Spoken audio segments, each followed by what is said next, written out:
can use analytics not just at your organization, but even in your personal life. That's one of the benefits of being an analyst. The skills that you hone at work can also be used at home. Now, one of the ways that I've used that, and many others use those skills, is to create a personal finance worksheet where we can measure our income and our expenses, kind of plan that out, forecast that in the future, and then assess how we're doing against our budget, against our savings goals. Excel is a great platform for doing that because it's easy, as we'll see, to set some assumptions and then see how the result would change by changing that assumption. Update a cell and the whole thing updates automatically. So Excel is really good for planning out your budget. Another way that we're going to do today as well is analyzing your favorite sports team and seeing the quantitative side of the team you're used to watching on TV. Everybody has their own team, their own stats that they want to look into, and a knowledge of Python can help you pull that historical data and then also analyze it and to create this kind of statistics that you're looking into. I've even found, this is maybe less analytics related, but more of a way you can benefit from a robust knowledge of Python or other automation tools, that you can use it for regular computer tasks like moving a bunch of files or converting them over and over.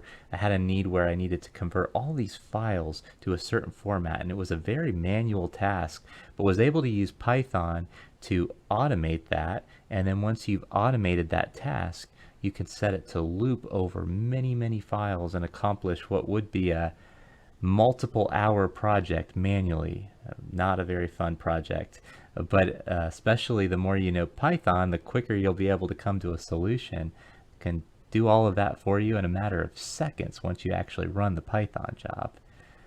So that was a fun past personal project.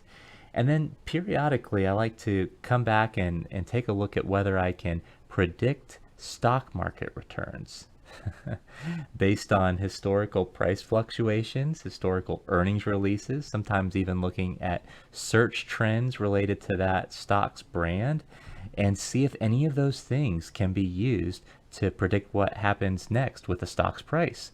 Now, on a particular stock, you're very unlikely to get a high level of accuracy, but perhaps when you buy a group of stocks, that on average you're able to come up with a prediction that is somewhat decent and maybe allows you to outperform the market.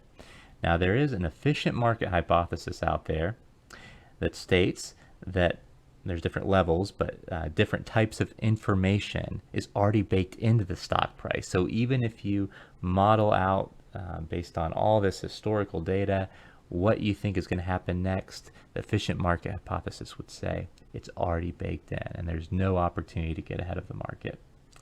We'll see if that's true or not. Maybe you can give it a shot. And if you're going to create a stock model, we'll get more into this in our data science modeling session. Make sure that it stands the test of time. Make sure that those trends that you find don't just apply to the time period that you trained it on especially, or even maybe the year or two after that, but does it stand the test of time, and year after year after year, this model you've created outperforms the overall market. That's hard to do, but it is extremely important to do that because you will find cases where certain trends held for a time period and maybe multiple time periods, but then they fall apart eventually. So those are just a few ways that you could use analytics in your personal life.